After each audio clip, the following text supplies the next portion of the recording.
నమస్తే Santosh, welcome to leader. ఇవాల్టి leader మనతో పాటు అరకు పార్లమెంట్ బీజేపీ అభ్యర్థి కొత్తపల్లి గీత గారు ఉన్నారు. వారితో మాట్లాడదాం.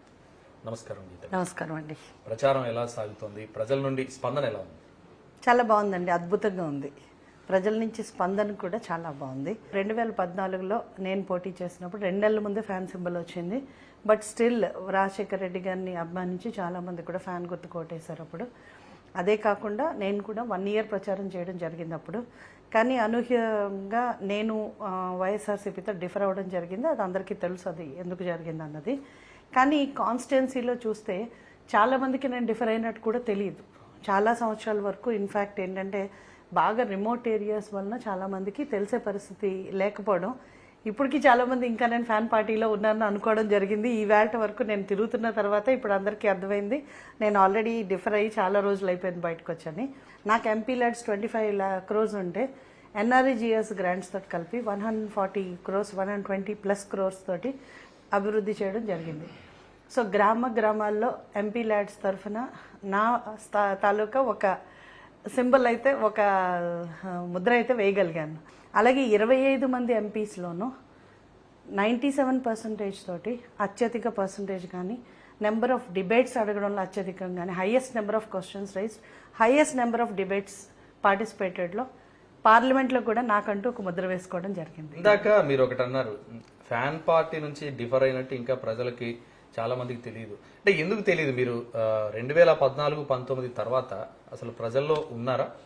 ఎందుకు లేనండి, చాలా ఉన్నాను. అండ్ ఇన్ఫ్యాక్ట్ చెప్పాలంటే 2019-20లో ఎప్పుడైతే కోవిడ్ వచ్చిందో ఆ కోవిడ్ టైంలో కూడా నేను ఫుడ్ గ్రెయిన్స్ పంపించడం జరిగింది. అప్పుడు వెళ్ళినప్పుడు కూడా చాలామంది మీ ఎంపీ గారు ఎవరంటే కొత్తపల్లి గీత గారు అని చెప్తున్నారని చెప్పి మా కుర్రోళ్ళు కూడా చెప్పడం జరిగింది. ఎందుకంటే తర్వాత వచ్చిన ఎంపీ ఎవరో కూడా తెలియని పరిస్థితి ఉండింది. ఒక్కటి మాత్రం ఏంటంటే ఇప్పుడు అందరికీ కూడా ఈ గత సంవత్సరంగా నేను వైస్ ప్రెసిడెంట్గా ఆగస్టులో టేక్ ఓవర్ చేశాను. ఆగస్టులో నన్ను నియమించడం జరిగింది. పార్టీ సెంట్రల్ పార్టీ నాకు అవకాశం ఇవ్వడం జరిగింది. అప్పటి నుంచి ఇప్పటి వరకు కూడా అరకు కాన్స్టిట్యున్సీలో చాలా మీటింగ్స్ పెట్టాము. అన్నిటిలో కూడా మేము రూరల్ ప్లేసెస్లో కూడా వెళ్ళడం జరిగింది. చాలా మంచిగా అప్పటి నుంచి కూడా మేము యాజ్ ఇట్ ఈస్ అంటే 2 years నుంచి కూడా గ్రాస్ రూట్ లెవెల్లో అంటే బూత్ లెవెల్లో పని జరుగుతుంది.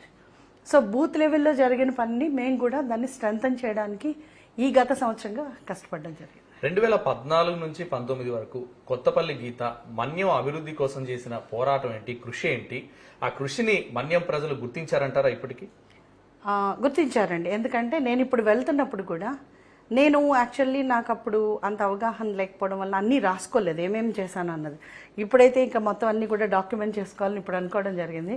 కానీ ఇప్పుడు నేను ఏ ప్రాంతానికి వెళ్ళినా కూడా మేడం గారు మీరు నడుస్తున్న ఈ రోడ్డు మీరు ఇచ్చిందే, లేకపోతే ఈ వాటర్ ట్యాంక్ మీరే కట్టించారు, లేకపోతే ఈ ఎల్ఈడి ల్యాంప్స్ మా విలేజ్కి మీరే ఇచ్చారు, అంబులెన్స్ ఇచ్చారు, ఇది ఎన్ఆర్ఈజిఎస్ రోడ్డు ఉంది, ఇట్లాగా రకరకాలుగా ప్రజలు ఎన్నో రకాలైన అంటే పార్వతీపురంలో శ్మశానానికి రోడ్డు మీరే ఇచ్చారు, అట్ ద సేమ్ టైం సాలూరులో రైల్ బస్ మీరే వేయించారు, ఇప్పుడు తీసేశారు అది.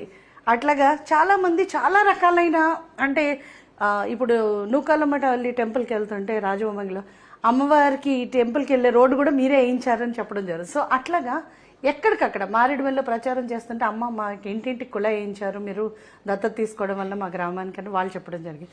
అట్లా రకరకాలుగా చాలా గ్రామాల్లో నాకంటూ ఒక ముద్ర వేసుకుని నేను పనిచేయడం జరిగింది. వైసీపీ నుంచి డిఫర్ అయిన తర్వాత సొంత పార్టీ పెట్టారు. ఆ తర్వాత కూడా సొంత పార్టీని బీజేపీలో విలీనం చేశారు. అసలు బీజేపీలో ఈ స్థాయికి ఎలా రాగలిగారు? నేను చాలాసార్లు చాలా మినిస్ట్రీలకి రిప్రజెంటేషన్స్ పెట్టాను. అలాగే ఎప్పుడు నేను ప్రధానమంత్రి గారిని కలిసిన నా కాన్స్టిట్యున్సీ గురించి ఒక 5 పేజీలు రిప్రజెంటేషన్ ఇచ్చేదాన్ని. ప్రతి డిపార్ట్మెంట్కి ఏమేమి ఇష్యూస్ ఉన్నాయో రిప్రజెంటేషన్ ఇస్తే ప్రధానమంత్రి గారు ఒక్కొక్క డిపార్ట్మెంట్కి టిక్ చేసి ఆ డిపార్ట్మెంట్కి పంపించిన వైన్ ఒక రెగ్యులర్గా ఉండేది. సో నేను చిత్తశుద్ధితో ఎలా పనిచేస్తున్నాను ఎంపీగా అన్న విషయం పార్లమెంట్లో అది పార్టీ పెద్దల దృష్టికి వచ్చింది కాబట్టే ఈరోజు నన్ను క్యాండిడేట్గా సెలెక్ట్ అయ్యింది.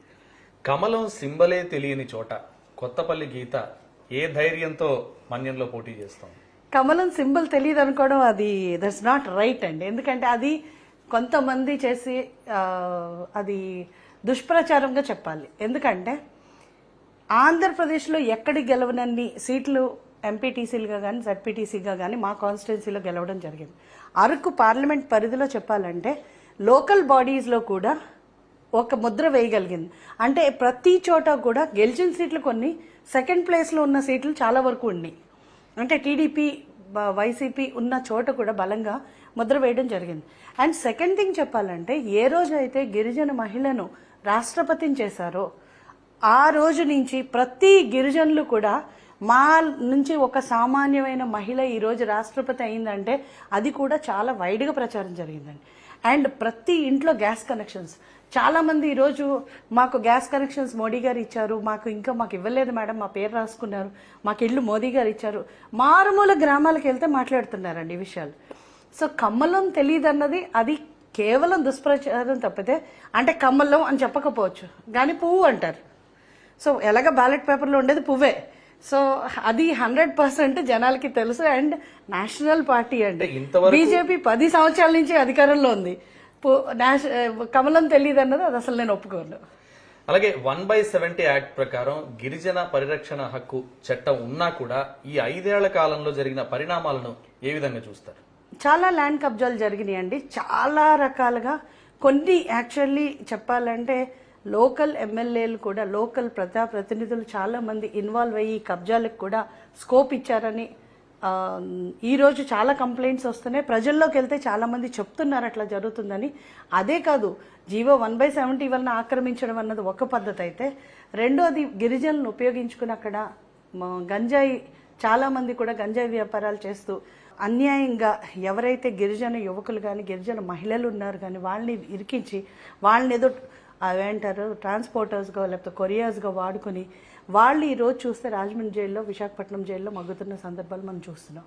అంటే గిరిజనులు కంప్లీట్గా ఎక్స్ప్లాయిట్ చేయడానికి ఎన్ని రకాలైన ప్రయత్నాలు చేయాలో అన్ని రకాలైన ప్రయత్నాలు పర్టికులర్గా ఇప్పుడున్న ప్రజాప్రతినిధులు మొత్తం కాన్స్టిట్యున్సీలో ఉన్న వాళ్ళందరూ కూడా, పర్టికులర్లీ అరకు పాడేరులో మనం చాలా ఓపెన్గా, ఎందుకంటే అరకు ఎప్పుడైతే టూరిజం పరంగా అభివృద్ధి చెందిందో ఎక్స్ప్లాయిటేషన్కి చాలా ఈజీ అయిపోయింది. ఎందుకంటే అక్కడికి వ్యాపారవేత్తలు రావడం సహజం, కాకపోతే లోకల్ గిరిజనులు భాగస్వామ్యం చేసుకుని చేసేది ఒకటైతే కబ్జాలు చేసి వేరు వేరు తెలియని పేర్లు పెట్టి ఎక్స్ప్లాయిట్ చేస్తున్న వాళ్ళు చాలా మంది ఉన్నారు. లంబసింగి కావచ్చు, అలాగే అరకు కావచ్చు, ఇవి బేసిక్ గానే టూరిజం ప్లేసెస్. కొత్తపల్లి గీత ఎంపీగా ఉన్న టైంలో టూరిజం అభివృద్ధికి సంబంధించి ఎలాంటి కృషి చేశారు?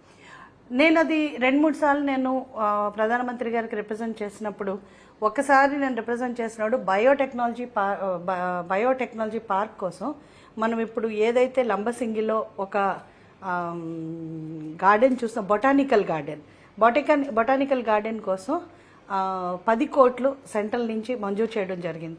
అది కాకుండా అరకు ప్రాంతంలో చూస్తే గ్లాస్ అద్దాల భోగి అన్నది ఎప్పటి నుంచో కూడా డిమాండ్ ఉంది. అలాంటిది అద్దాల భోగి నా టైంలో తెచ్చుకోవడం నేను ఎప్పటికీ గర్వకారంగా చెప్పుకోగలిగిన విషయం. అలాగే చాలా రకాలైన సమస్యలు ఉన్నాయి అక్కడ టూరిజం ఎంప్లాయీస్. లాస్ట్ టైం మేము అన్ని అడ్రస్ చేయడానికి ట్రై చేసాము. టూరిజం రిసార్ట్గా మనం దాన్ని డెవలప్ చేయడానికి చాలా ప్రయత్నం చేసాము. యాక్చువల్లీ టూరిజంకి సంబంధించిన ఒక సెంటర్ ఆఫ్ ఎక్సలెన్స్ కూడా పెట్టాలని నేను ప్రపోజల్ పెట్టడం జరిగింది. కానీ ఈ 5 సంవత్సరాలు బ్రేక్ రావడం వల్ల చాలా చాలా తేడాలు జరిగినాయి ఇప్పటి వరకు. ఇప్పుడు ఎందుకంటే ఇంతకుముందు విధి విధానాలు తెలుసుకోవడానికే కొంచెం టైం పట్టింది ఎంపీగా.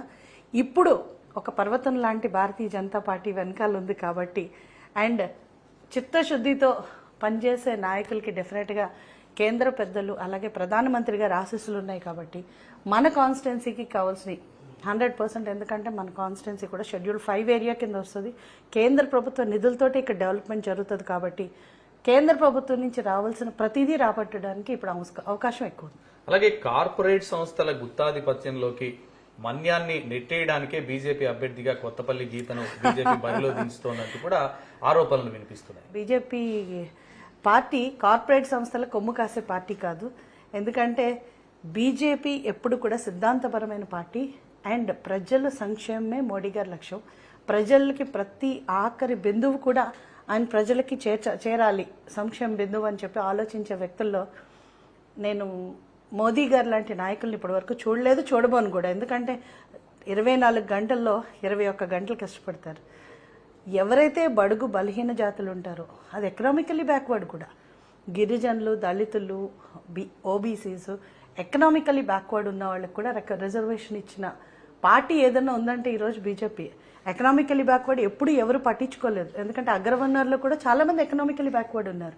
వాళ్ళకి కూడా ఒక రకంగా బెనిఫిట్ చేసే పార్టీ ఏదైనా ఉందంటే ఈరోజు చిత్తశుద్ధి కలిగిన బీజేపీ పార్టీ. అంటే బీజేపీ గిరిజనులు ఆదివాసీల టార్గెట్ గానే ఎన్నికల్లోకి వెళుతోందా? ఆ ఎన్నికల్లో ఆ టార్గెట్ లో భాగంగానే కొత్తపల్లి గీతను ఇక్కడ ఎంపీగా బరిలో నిలిపిందా బీజేపీ? గిరిజనుల్లో ఎవరైతే నిజంగా కమిటెడ్గా పనిచేస్తున్నారో అట్లాంటి నాయకులను ఎన్నుకోవడంలో బీజేపీ ఎప్పుడు కూడా ముందుంటుంది. అండ్ ఈరోజు 41 కాన్స్టిట్యున్సీలో 32 కాన్స్టిట్యున్సీలు పవర్లో ఉన్నాయంటే దాని అర్థం ఏంటంటే చిత్తశుద్ధితో పనిచేసే నాయకులు, గిరిజన నాయకులు బీజేపీలో ఎంతమంది ఉన్నారన్నది. సెకండ్ థింగ్, మనం ఎస్సీ కాన్స్టిట్యున్సీస్ చూద్దాం. అంటే చాలా మంది ఏమనుకుంటారంటే బీజేపీ దళితులు, ఓబీసీలు వీళ్ళందరూ ఉండరు, అది అగ్రవర్ణాల పార్టీ అని అనుకుంటారు. 86 కాన్స్టిట్యున్సీస్ ఎస్సీ కాన్స్టిట్యున్సీస్ ఉంటే ఈరోజు 48 కాన్స్టిట్యున్సీల్లో బీజేపీ అధికారంలో ఉంది, ఎస్సీ కాన్స్టిట్యున్సీస్ కూడా. అంటే దళితులు, గిరిజనులు ఇద్దరు కూడా ఈరోజు మోదీ గారి సంక్షేమం, అభివృద్ధిని 100% విశ్వసిస్తున్నారని దాని అర్థం. మన్యం వీరుడు సీతారామరాజు, అల్లూరి సీతారామరాజును బీజేపీ ఓన్ చేసుకునే ప్రయత్నం చేస్తోంది. అంటే అల్లూరి సీతారామరాజు ద్వారా మీరు గిరిజనుల్లో స్ట్రాంగ్ అవ్వడానికి ప్రయత్నం చేస్తోందా బీజేపీ? స్వాతంత్ర సమరయోధులు కానీ హక్కుల కోసం పోరాడిన వాళ్ళందరూ కూడా ఎవరెవరైతే నాయకులు ఉన్నారో అందరినీ కూడా ఓన్ చేసుకుంటుందని బీజేపీ. ఒక అల్లూరి సీతారామరాజు గారినే కాదు. ఈరోజు చూస్తే మనం సిచ్యువేషన్ చూస్తే గిరిజన హక్కులు కాలరాసిన పరిస్థితి మనం చూస్తున్నాం. కాబట్టి ఆ రోజు అల్లూరి సీతారామరాజు ఎలాగైతే ప్రజా పోరాటం చేశారో ఈరోజు ప్రతి కార్యకర్త కూడా అదే పోరాటం చేసి గిరిజన హక్కుల్ని 100% కాపాడాలి అన్న సంకల్పంతో బీజేపీ ముందుకు సాగుతుంది. ప్రపంచం వాయువేగంతో అభివృద్ధి పదంలో దూసుకుపోతుంటే ఇంకా మన్యం ప్రాంతంలో గిరిజన ఆదివాసీలు చావుకి పుట్టుకకి డోలీలు ఎందుకు ఉపయోగిస్తున్నారు? ఇది రాజకీయ వైఫల్యం కాదంటారా? యాక్చువల్లీ ఇంతకు ముందు మీద సిచ్యువేషన్ ఇప్పుడు 1000 రెట్లు బెటర్గా ఉందండి. ఎందుకంటే ఇంతకు ముందు మీడియా ఎక్స్పోజర్ లేదు కాబట్టి జరిగినాయి అన్నీ తెలిసేది కాదు. యాక్చువల్లీ 2014 to 19 కూడా దీని మీద మారుమూల ప్రాంతాలకి రోడ్లు వేయడంలో మేము ప్రధానమంత్రి గ్రామీణ సడక్ యోజన ద్వారా చాలా విధాలైన ప్రయత్నాలు చేశాము, రోడ్లు వేసాము. ఇంకా హిల్లీ టెరైన్ కొంతవరకు, టఫ్ టెరైన్ కొంతవరకు ఉంది. ఆ టఫ్ టెరైన్ మీద కూడా అధ్యయనం చేశారు. ఎందుకంటే నార్త్ ఈస్ట్ ప్రాంతాల్లో చాలా డిఫికల్ట్ టెరైన్లో కూడా రోడ్లు వేసిన పరిస్థితి మనం చూస్తున్నాం కేంద్ర ప్రభుత్వం. కాబట్టి ఈసారి ఇంకా ఏమైతే మిగిలిపోయినాయో ఆ రోడ్స్ అన్నీ కూడా ఈసారి కంప్లీట్ చేయాలని 100% సంకల్పంతో ఉన్నాం. అండ్ మీరు పొలిటికల్ వైఫల్యం అంటే 100% వైఫల్యం కింద చెప్పాలి. ఎందుకంటే ఈ 5 సంవత్సరాలు బట్టి మేము 2014 నుంచి 19 వరకు ఎంతవరకు చేశామో ఈ 5 సంవత్సరాలు కంప్లీట్గా వెనకబడిన పరిస్థితి ఉంది. ఎందుకంటే వైఎస్ఆర్సీపీ నుంచి ఉన్న ప్రతి ఎంపీ కూడా హెడ్ కౌంట్కి మాత్రమే పనికొచ్చారు తప్పితే రాష్ట్రానికి ఏం కావాలి అన్నది ఎవరు కూడా మాట్లాడిన పరిస్థితి లేదు, అడిగిన పరిస్థితి లేదు. ఎందుకంటే కేంద్ర ప్రభుత్వం దృష్టికి తీసుకెళ్ళి అడిగినప్పుడే మనకి వస్తుంది తప్పితే ఎవరు వాళ్ళంతట వాళ్ళగా ఇచ్చేయన్నీ కూడా ఆటోమేటిక్ రూట్లో వస్తాయి. కానీ ఇలాంటి ప్రాబ్లమ్స్ అన్నాయి ప్రత్యేకంగా కేంద్ర ప్రభుత్వం దృష్టికి తీసుకెళ్లి పరిష్కార దిశగా కృషి చేయాలి. అలాంటి కృషి ఈ 5 సంవత్సరాల్లో జరగలేదు. అరకు పార్లమెంట్లో ఉన్న 7 నియోజకవర్గాల్లో వైసీపీకి స్ట్రాంగ్ ఓట్ బ్యాంక్ ఉంది. 7 నియోజకవర్గాల్లో కూడా వైసీపీనే గెలుస్తుంది అంటున్నారు. మరి కొత్తపల్లి గీత బీజేపీ తరఫున ఎలా గెలుస్తారు అభ్యర్థిగా? ఇంకెంత దగ్గరలోనే ఉంది కదండి, చూస్తారు ఎలా గెలుస్తామో. ఎందుకంటే రాజకీయం అన్నది చాలా చాలా వాలటైల్. ఈవేళ ఉన్న పరిస్థితి రేపు ఉండదు, రేపున్న పరిస్థితి ఎల్లుండి ఉండదు. జగన్మోహన్ రెడ్డి గారు గిరిజనుల్ని, దళితుల్ని చాలా has taken them for granted. అంటే వాళ్ళు ఎక్కడికి పోరు, ఇక్కడే ఉంటారు, ఏం చేసినా చేయకపోయినా వాళ్ళని చంపేసినా కూడా మాతోటే ఉంటారు అన్న ఒక దురహంకారంతో ఉన్నారు. సో గిరిజనులు దానికి సరైన బుద్ధి చెప్తారు. మీరు ఎన్నిసార్లు కుల ధృవీకరణపై కోర్టు నుంచి క్లియరెన్స్ తెచ్చుకుంటున్నా సరే ఇంకా మీపై ఎందుకు ఆరోపణలు వస్తున్నాయి? ఎలాంటి ఆరోపణలు ఉన్నా నేను ఎదుర్కొంటా. ఎందుకంటే సమాధానం చెప్పాల్సిన అవసరం ఉంది. కోర్టుల నుంచి కూడా ఈ రోజు వరకు ఏ రోజు కోర్టు నా సర్టిఫికేట్ క్యాన్సిల్ చేయలేదు. కోర్టు ఎప్పుడు కూడా నాకు సర్టిఫికేట్ విషయంలో నాకు ఎప్పుడు క్లియరెన్సే ఇచ్చింది. ఎందుకంటే లీగల్గా నేను స్ట్రాంగ్గా ఉన్నాను. ఇన్ని రోజులు మీ ఐడెంటిటీని ప్రశ్నించిన వారే ఇప్పుడు మీ కూటమిలో ఉన్నారు. వాళ్ళందరితో సఖ్యత ఎలా ఉంది, ఎలా ముందుకెళ్తున్నారు? ఎవరైతే ప్రశ్నించారో వారు యాక్చువల్లీ వెనకాల ఎవరుండి చేయించారో అందరూ వాళ్లే బయటకు పడి ఓపెన్గా చెప్పడం జరిగింది. సో దాని గురించి ఇప్పుడు నేను కామెంట్ చేయడం సబబు కాదు. అందరూ నాతో మంచిగా ఉన్నారు. ఇది ఒక చారిత్రాత్మక అవసరం ఈ కూటమి అన్నది. రెండోది, ప్రధానమంత్రి మోదీ గారి ఆశీస్సులతో మనం ముందుకెళ్తున్నాము. ఈ కాన్స్టిట్యున్సీని అభివృద్ధి చేయాలంటే సెంట్రల్ పార్టీ అండదండలు చాలా అవసరం. And at the same time నిధులు తెచ్చుకోవాలన్నా, కాన్స్టిట్యున్సీ అభివృద్ధి చేయాలన్నా, ప్రతి గిరిజన జీవితంలో వెలుగు నింపాలన్నా బీజేపీ సెంట్రల్ గవర్నమెంట్ నుంచి వచ్చే ప్రతి రూపాయి గిరిజనులకి చేర్చవలసిన అవసరం ఉంది. కేంద్రానికి రాష్ట్రానికి వారధై ముందుకెళ్ళడానికి ముందుకు సాగుతున్నాను కాబట్టి ఈ టైంలో ప్రతి ఒక్కళ్ళు కూడా నాకు సహకరిస్తున్నారు. అలాగే మీ పార్టీ అధ్యక్షురాలు, ఏపీ పార్టీ అధ్యక్షురాలు పురంధేశ్వరి గారి సహకారం ఎలా ఉంది మీకు? చాలా బాగుందండి. యాజ్ అ ఫీమేల్స్ నేను ఆవిడ మహిళలుగా ఉన్నాము అండ్ నేను వైస్ ప్రెసిడెంట్గా ఉన్నాను, ఆవిడ ప్రెసిడెంట్గా ఉన్నారు. సో మేమిద్దరం కూడా చాలాసార్లు కలిసి పర్యటించాము, అరకులో కూడా కలిసి పర్యటించాము, రాత్రులు కూడా స్టే చేశాము. అంటే అక్కడ ప్రాంతాన్ని ఆవిడ కూడా చాలా చాలా లైక్ చేశారు అండ్ అక్కడ ప్రతి ఒక్క కార్యకర్త కూడా ఎంత డెడికేటెడ్గా పనిచేస్తారో కూడా ఆవిడ చూసిన వైన ఉంది. సో పురంధరేశ్వరి గారు ఆవిడ చాలా ఫోకస్డ్గా ఉంటారు అండ్ ఆవిడ కూడా 100% పార్టీకి ఎసెట్ అండ్ ఇట్స్ లైక్ ఒక మహిళగా ఆవిడ పార్టీని నడుపుతున్న తీరు కూడా చాలా ప్రశంసనీయం. కొత్తపల్లి గీత అరకు ఎంపీగా గెలిస్తే మన్యం సంపదను కాపాడడంలో ఏ విధంగా మీరు అక్కడి గిరిజన ఆదివాసీలకు భరోసా ఇస్తారు? మన్యం సంపద కాపాడడమే కాదండి, అసలు మన్యం జిల్లాకి అసలు ఈరోజు మనం చెప్పాలంటే ఒక ఉనికిని కూడా కోల్పోవడం జరిగింది ఈరోజు. సో ఖచ్చితంగా ప్రతి ఒక్క ఆదివాసీల హక్కుల్ని కాపాడవలసిన అవసరం ఉంది.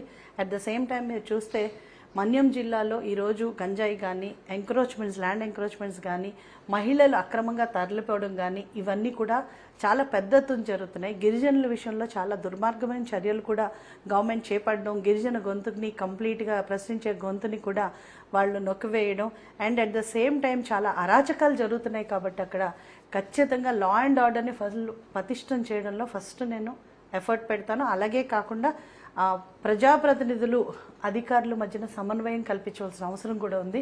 నేను ఇంతకుముందు కూడా అది ప్రయత్నించాను. ఈసారి కూడా మొట్టమొదట గెలిచిన వెంటనే, ఎందుకంటే ఇంతకుముందు అనుభవం లేదు, ఈసారి అనుభవం ఉంది, 5 సంవత్సరాలు పనిచేసిన అనుభవం. దానివలన వెరీ ఫస్ట్ డే నుంచి జూన్ 4th రిజల్ట్ వస్తే 5th నుంచి పనిచేయడానికి ఒక ప్రణాళిక నా దగ్గర రెడీగా ఉంది. 100% ఈసారి అరకు అభివృద్ధికి కానీ, అరకులో ఉన్న గిరిజనుల హక్కుల గురించి పోరాడడానికి కానీ నేను సిద్ధంగా, నా అక్క చెల్లెమ్మలతోటి మమేకం సిద్ధంగా ఉన్నాను. వైసీపీ ముఖ్యంగా ఈ రూరల్ ఏరియాస్లో సంక్షేమ పథకాల మీద ఎక్కువగా ఫోకస్ చేసింది. ఈ 5 ఏళ్లలో అందించిన సంక్షేమం పైనే వాళ్ళు ఆశలు పెట్టుకున్నారు. అంటే సంక్షేమం ఇంటింటికి అందించామనే భరోసాతో ఎన్నికల్లోకి వెళ్తున్నాము, ఆ కాన్ఫిడెన్స్తో ఎన్నికల్లోకి వెళ్తున్నాము అంటున్నారు.